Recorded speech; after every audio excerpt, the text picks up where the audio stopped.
Welcome, future doctors, to another episode of the Future Minority Doctor podcast with Dr. Sulma and Marina, where we bring you conversations to empower and inspire you to contribute to your community and the world by becoming a doctor. Welcome, future doctors, to another episode of the Future Minority Doctor podcast. It's been a while, but we're excited to be back recording another episode to share with you. And today, the topic we're going to discuss is professionalism.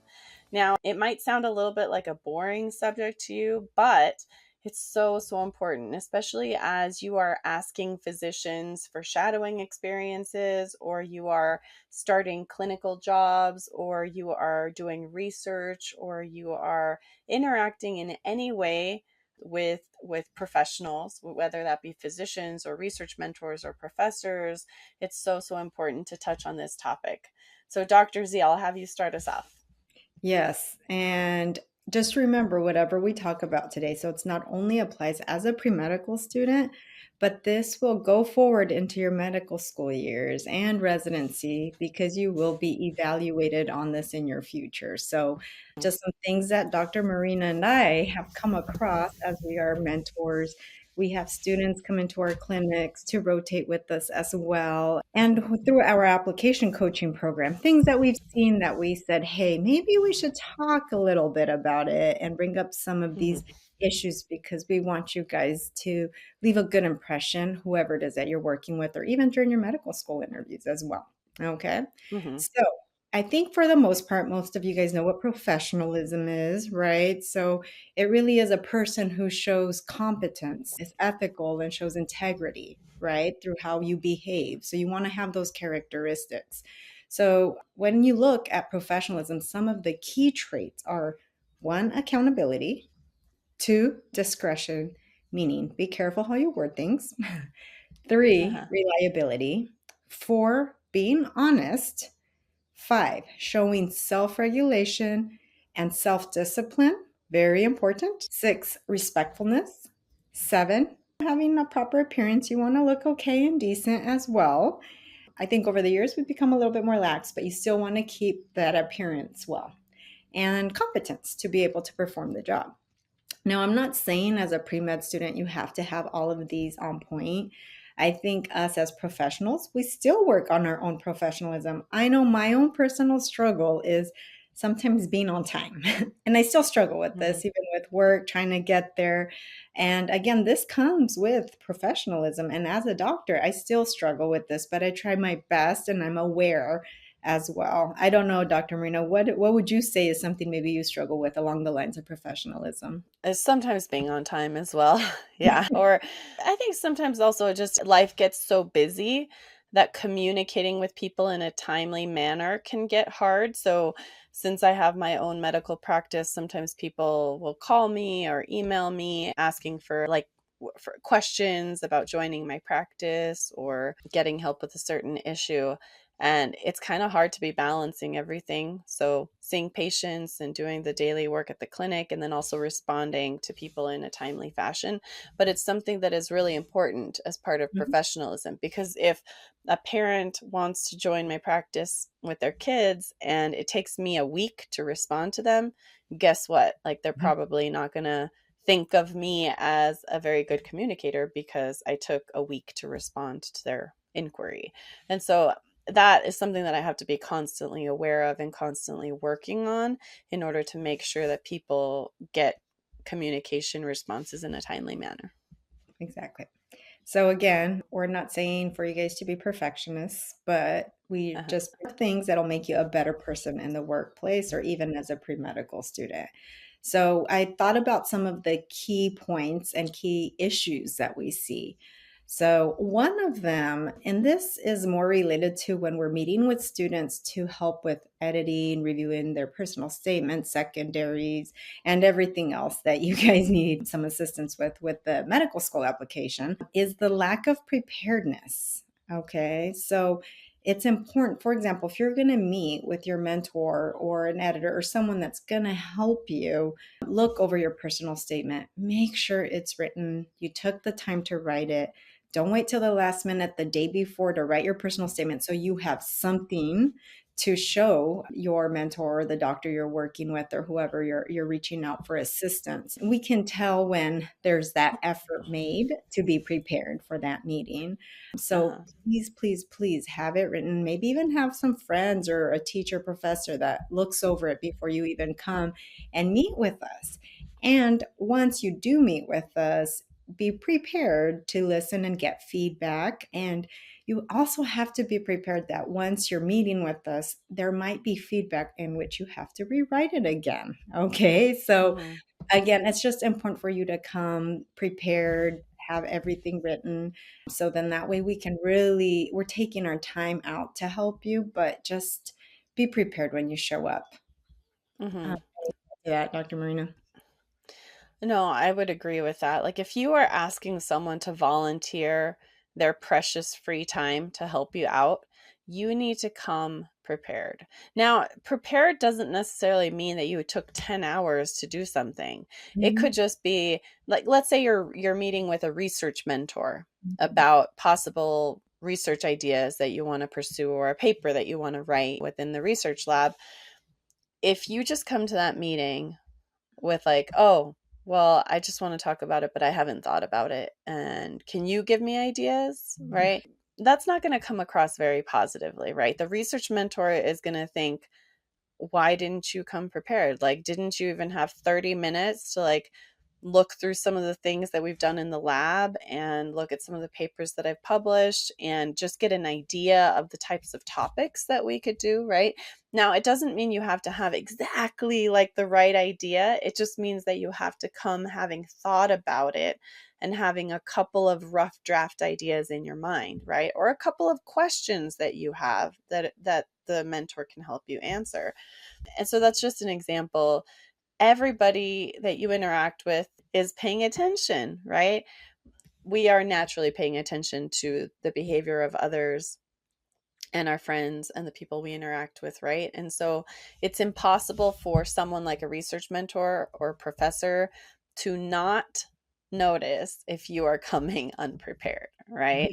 Now, that doesn't mean that they're never going to write you a letter of recommendation or that they're going to think absolutely awful things about you. It just means that if you do that consistently, if you never come prepared to meetings, they're going to be like, well, this person just doesn't take the initiative to come prepared. And that's going to affect their perception of you, their opinion of you, and the type of letter that they can write for you in the future. Yeah. And then say on the flip side, say you are truly stuck. You're just like, Yeah. I'm blank slate. I really need some guidance. Just communicate that with your mentor. Yes. Just say, I want to meet. I know it's to discuss your personal statement, but I'm feeling really stuck that I don't even know where to start. So then that way, the expectation of the person you're meeting with is not that there's going to be something prepared versus, okay, this is Yeah. going to be a meeting where we're coming in to just we're going to brainstorm together. Okay. So, Hmm. because sometimes the mentors will presume that you're coming in with something prepared. So just keep that open communication with whoever's Yeah. helping you, whether it's even the research person that you're meeting with or anything else. Yeah. Okay. As long as you're not doing that all of the time. If I had a Yes. mentee that was coming to me all of the time and saying, oh, I just don't even know where to start. Can you help me? Like after a while, it gets a little bit old. But Yes. I really like your point because I think that sometimes you really do have a blank slate and you just really need help getting started. And that's fine if you're doing it sometimes. Just don't do it all the time. Yes. So that's one issue that we've seen. A second issue is being punctual and reliable. And what I mean by this is showing up to your scheduled meetings with your mentors. So, for example, if your meeting is at 8 o'clock in the morning, you're already showing up at least 10 to 15 minutes before. And this includes whether it's in person or on a video. Nowadays, we do a lot of video meetings, so it can kind of feel like it's different than if it were in person, but it's still important for you have to think of it like if this is a person I'm meeting in person as well. Hmm. And don't cancel last minute. Unless Yes. it's an emergency, okay? We do understand there's emergencies, but for us, it's really hard to carve out time because we have so much going on in our personal lives, but we value the time to help you. So we are Mhm. making exceptions to carve out this time because we truly, truly do want to see you succeed. And when you Yeah. cancel last minute, that just it shows like you don't respect our time. So that's really important. For myself, I would say I would want at least like 2 days notice that you're gonna cancel, if not more. You would help me a lot more. Yeah. But it's just so important. Yeah. Absolutely. I would definitely reiterate that because most physicians, they have their family, they have a full-time job, they have personal stuff that they have to take care of, their own personal health, and professors too. And pretty Mhm, much a lot, and most people who are adults and who are working have a lot on their plate. And so when someone takes the time to volunteer their time to help you, and then you don't show up or you cancel at the last minute, it just leaves a bad impression, right? Unless someone, like one time, one of our mentees in our coaching program, there was a hurricane going on in Texas. And so he said, I'm so sorry, but like I'm having connection issues because of the hurricane.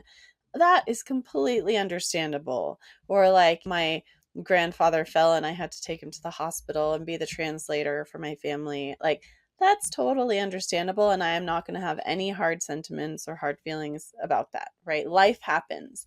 But when students just text me or email me 30 minutes before, oh, I need to reschedule, and there's no emergency, that's when it gets a little bit upsetting because I had to structure my whole day around making this time to meet. And then maybe I skipped lunch with my colleagues, or maybe I didn't go work out this morning because I needed to make the time for this. And so it really does impact us more than I think a lot of people realize. And so it's just, it does not leave a good impression if you are canceling last minute or not showing up. Not showing up in particularly is a little frustrating because mhm, I've had meetings where it's like, I have a lot of things to do, and I'm sitting on the Zoom call for 15 minutes and nobody shows up. And then after 15 minutes have passed, I email the student and I say, hey, I can't wait any longer. I have to reschedule. But it leaves a bad taste in my mouth because it's like, why didn't the student communicate with me? Right? Do they mhm. not respect my time? Yeah. And I would add to the video meetings, if you're going to meet via video, have the screen on, have your video on. It just personalizes the experience a lot more. Don't black out the screen because again, it's Yeah. like if you were to go to their office to meet with them, you're not blocking them out. You're meeting them Yes. face to face. So, and be presentable when you do it as well, just out of courtesy. And I mean, just presentable, you're not just waking up with bedhead, right? Yeah. Meeting with Uh-huh. your professor. So again, they're these the mentors, the professors, or whoever it is that you're meeting, they're always every encounter is leaving an imprint of who you are and which will influence your letters of recommendations as well. So that's also another really important thing. Okay. Hmm. All right. And then another issue that we do come across is also just with some students with self discipline. And by this, I mean, say, like with our program, we meet with students, we go over their essays or whatever feedback we're giving, and then we make a plan. Okay, let's touch base in 2 to 4 weeks. Okay, so you already Hmm. know in 2 to 4 weeks you're going to meet with this person again.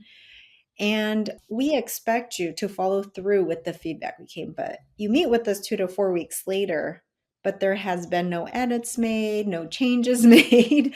So you didn't Uh-huh. actually apply everything we took the time to talk about, just really shows a lack of discipline on your part. Again, I know you guys are busy and stressed out. Whether you're in school, you have MCATs, I mean, working, volunteering. I know you are stressed out.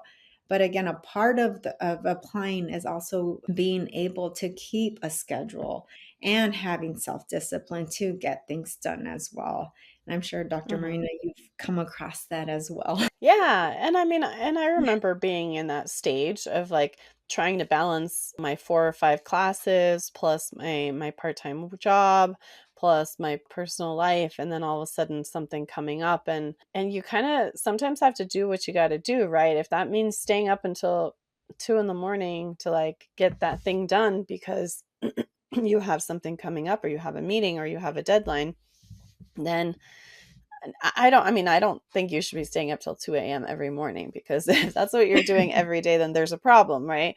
But I think sometimes you have to make those sacrifices of like, oh, maybe I'm not going to go out with my friends tonight because I really have to do this thing.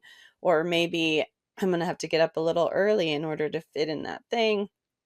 Or there are sacrifices we have to make in order to accomplish the things that we need to accomplish in order to reach our goals academically and otherwise, right? And so just make sure that you're doing your best to kind of be realistic about the amount of time that things are going to take, and then set aside time to do those things so that when you are meeting with someone or you're meeting a deadline, you actually come prepared and you've done your part. You have exercised the self discipline that it takes in order to meet your responsibilities. Exactly. And if you've found yourself that maybe throughout life you've kind of struggled to be able to coordinate your schedules or just trying to keep things organized, you might have ADHD and you might want to consider talking to your doctor. We see a Mm-hmm. lot of, well, we see kids, right, as doctors, but come across a lot of adults who have gone through life with ADHD, but it was undiagnosed. So they've Yeah. always struggled with being able to be organized. So talk to your doctor about it if that's something that maybe Mm-hmm. you think might be an issue too.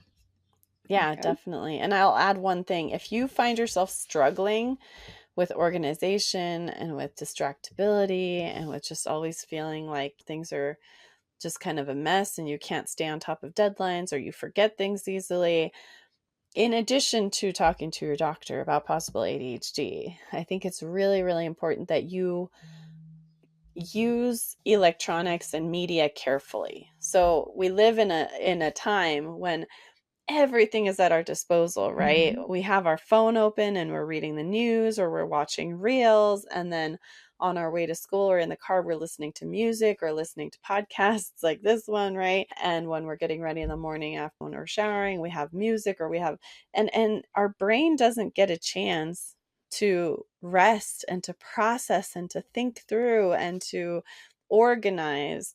And so, especially for someone, if you're dealing with struggles with inattention or distractibility or keeping organized, it's really important, even more important than other people, to limit your use of media and to give your mind those quiet moments to just reflect and organize and consolidate the things that are going on, right? I Mhm. find that when I'm in the shower or when I'm getting putting on my makeup in the morning, those are the times that I start to think through my to-do list of like, okay, what did I forget to do yesterday? What do I have to do today? Like, or sometimes ideas just pop into my mind. Oh, what I have really cool idea for a project or for something we can do for our application coaching program or for something that I can do at work to make things better. And so giving yourself those quiet moments are really, really important in order to help your mind to stay organized and to stay focused. Yes. We didn't have so many distractions before when we were going through Yeah. the pre-med process. So I do sympathize with all of you because it's hard. It's just Hmm. it's everywhere and it's really hard to stay focused as well. But on the Yep. flip side, it's also helpful because now you can organize yourselves on a phone with calendars, reminders, and so forth too. So Hmm. all right. And then lastly, one is on the topic of respect. So I think we alluded to this earlier. One is keeping your scheduled appointments and not canceling last minute, which is very, very Hmm. important. The second point to the respect is when your mentor, editor, or your professors, when they email you, make sure you respond to their emails in a reasonable amount of time. And what's a reasonable amount of time? I would say in 1 to 2 days. It's pretty frustrating when we write an email Uh-huh. and we don't hear a response. A week goes by, 2 weeks goes by. Again, we are putting our own personal time, carving out a piece of our time to check in, to reach out to you, to make sure things are okay. So it's so important that you guys do respond to those emails. I know nowadays texting is the big thing. You guys, because of your generation, you're more so into texting, which is fine. But just remember that if someone sends you an email, please respond back in a timely manner. For me, it'd be like in 1 to 2 days is reasonable, even three. But I don't know. Dr. Marino, what do you think? When do you like what's your time limit where Mhm. you would say it's a respectable amount of time to respond? Yeah, I would say that 2 days, especially. I mean, within a day is preferred, but within 2 days, because we know maybe you had a final yesterday or maybe you were traveling or whatever, right? So understand like life is busy. But if it goes more than 2 to 3 days and I haven't heard a response, then that it starts to feel like, okay, did I just waste my time communicating with you and then you're not even gonna respond, right? And actually I've had that. So younger people, sometimes I'll give out my cell phone number to some of my mentees, and I'll get text messages. It's interesting because a couple of times, most people are really good about responding to text messages, but a couple of times there's been someone who reaches out to me and says, "Oh, I'm interested in shadowing you," or "I'm interested in doing this." And then I reply, and then I don't hear anything back. And so it's like, it's the same with email, right? It's like, why did I take my time to text you and say, yes, you can come shadow or you can come do this? And then crickets. It's Mhm. like either you were not interested to begin with. And so why did you even email me or text me? Or you just don't have your stuff together. And I don't know if you're someone that I want to Mhm. really shadow. Like, I don't know if you have what it takes to really follow through with what it takes to be a doctor, right? And so it's hard not to just kind of start to wonder. It's like, hey, what's going on with this student? They haven't replied. I took the time to reply. Why didn't they? Yeah. And this could lead to a missed opportunity, right? As well. Yeah, So absolutely. you really want to be respectful in the response time. And then the last one I would say is when you're meeting, whether it's video or in person, put your phone away. Don't Hmm. text, don't look at your phone. It's disrespectful. And as overall, all physicians are having this issue with their patients. We're talking to our patients. I know Dr. Marina knows what I'm talking Yes. about, and the phone rings and they answer in the middle of the conversation or they're texting, and Yes. it's so disrespectful. But even as a student, if you're doing it, you should just silent your phone, and that call or that text can wait. Now if you have something urgent that you're expecting, just let the doctor that you're working with or a professor know, I am expecting a call because of so and so. You don't have to go much into detail, then we know if you pick up the phone why it is. But Yeah. it's a really bad habit. Oh yeah, it definitely. And people can tell if you're just like looking down constantly. Yeah. And I'm assuming if I see you that you're looking down constantly and you're not looking into the screen, I assume that you're either on your phone or you're distracted and you're looking at something else and you're not paying attention, right? Yeah. And so then again, it's that issue of respect. And if I'm taking my time to spend with you or to be present, and you're just doing something else, then that's it's really hard not to interpret that as a lack of respect, right? And it's so interesting you mentioned that, because it's always so surprising to me that you walk into an exam room and someone is on their phone and they don't even look up from their Yeah. phone. I'm like, I am here, I have these 15-20 minutes with you, I'm here to help you, and then you're not even looking up from your phone. That's just awful. And I see teenagers doing that a lot too. And most parents will kind of look at their teenager and they'll say, put your phone away. Like, that's disrespectful, right? But sometimes parents are the ones doing it too. And so it's just like, it's so interesting. And I've actually, like, once or twice in my career, actually said to the parent, oh, if you're not interested in talking right now, then I can leave and go see another patient and then I'll come back when you're ready. Right. Like, because I don't know. I had to be blunt a few times Yeah. with people. I've said it And then multiple they're times. like, oh, no, no, no, no.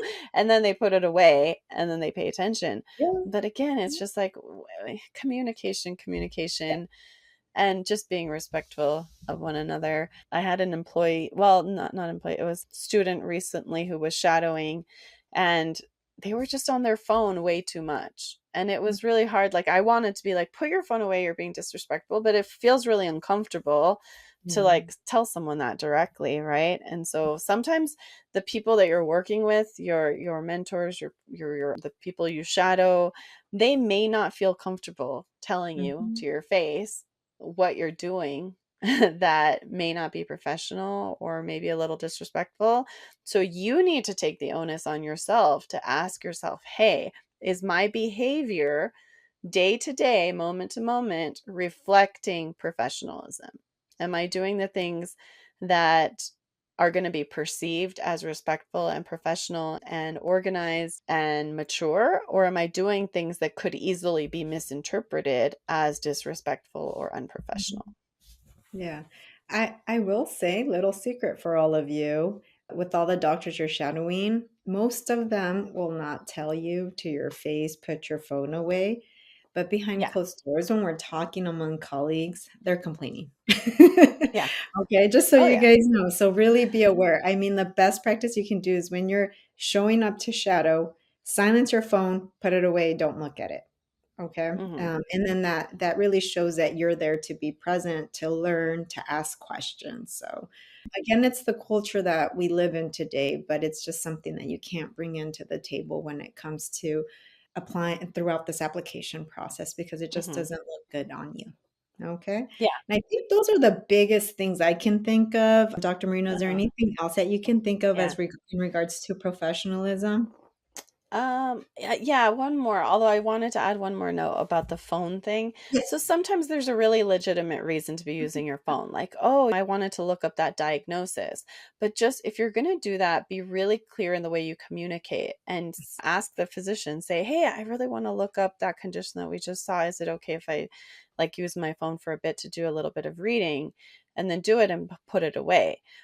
Even if you are someone who's always looking things up on your phone for the purposes of learning, the person who is watching you does not know what you are doing. And so it's just as easy for them to assume that you are on Instagram as it is to assume that you are looking things up. And so it's the perception again. You have to be really, really careful about how people could be perceiving you because perception is very subjective.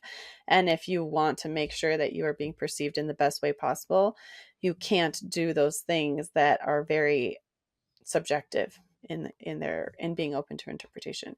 One other thing I'll mention about professionalism really quickly is appearance. Now, as much as I think we should all be able to be who we truly are and be our authentic selves and be loved and respected for who we are, right? Not because we're trying to be someone that we're not. Mhm. There is something to be said about professional appearances in professional settings. So if you are, for example, going to go shadow a geriatrician, a doctor who sees older people, you have to be aware that older people have different beliefs about what dress is appropriate in a medical office, right? And so you have to try to make sure that you're not putting yourself in a position where the physician or the patients who are seeing you with that physician are going to be judging you in negative ways, right? Because I've had that happen. Like I've heard stories of students who are rotating through and they have a certain haircut or a certain color of hair, or they're wearing a certain thing, or they have tattoos that are showing, and patients will sometimes say things. And then the physician is put in an awkward position where they have to either defend the student or they have to just brush it off or they have to feel really awkward, right? And so just be aware and try to make sure that this whatever setting you're going to be in, that you are dressed and groomed in a way that will be perceived as professional by the majority of people in that setting, right? And it's going to be very different if you're like in a pathology lab versus if you're in doing sociology research or if you're doing medical research on vaccines in a hospital. All of those settings are going to be a little different. So you have to do your best to interpret, okay, how do I play it safe? Yeah. And a good rule of thumb is if you're not sure, just show up business casual. And then Yeah. after that first time that you show up, you'll get an idea and a feeling of what the dress code is like. And then you can Yeah. adjust from there. But that it's just a Hmm. lot of you that are going to be the first doctors in your family. You really don't know. You're like, I don't know how I'm supposed to show up. Yeah. Just a good rule of thumb is just go business casual that first day. And then from there, you'll Yes. figure it out. Okay. Absolutely. Yeah. And a few other things that I didn't know when I was younger is like no open-toed shoes in clinical settings because you're around needles and you're around other things. And if something sharp falls, you don't want to like injure your foot. So make sure closed-toed shoes, make sure your hair is like Mhm. pulled back or at least like not going to get I don't know. Sometimes you're watching procedures, for example, and I've done abscess drains and things like that. They're really gross. You want your hair pulled back. You want to make sure that you're not going to get blood or mess anywhere that you shouldn't get it, right? I had one time a high school student reach out to ask if she could shadow, and I was like, sure, of course. And this was an urgent care setting in a bigger hospital system. And then she came wearing jeans and like a midriff top. And Oh dear. I was like, oh, I should have had a conversation with her about what's expected. And it just felt kind of awkward, like having this student with me who was very casually dressed. It just didn't feel as professional. And so I had to be the one to say, hey, make sure that you're wearing things that our patients will perceive as professional, right? And we always try to play it safe. Like, even Mhm. if, again, I may not agree that there's something wrong with showing your belly, but most Mhm. patients are going to have a certain opinion about that. So we have to kind of play it safe. Yeah, and then also if you do have tattoos, just long sleeve should be fine. And Yeah. that usually is even a rule within most companies, is just to keep your tattoos covered anyhow. But that's Hmm. just a simple thing that you can do. Yep, exactly. Mhm. Well, Yeah. hopefully you guys found this episode a little bit helpful. I know it's a learning process. Every generation has their own rules and beliefs about what constitutes respect and good communication and professionalism. And just realize that if you're entering this world of medicine, the world of medicine spans multiple generations because of the different generations of physicians you're working with and the different generations of patients that you're working with. And so you have to be flexible and you have to like be open-minded about what is expected within those settings. Exactly. All right. Peace and love, everyone. Until next time.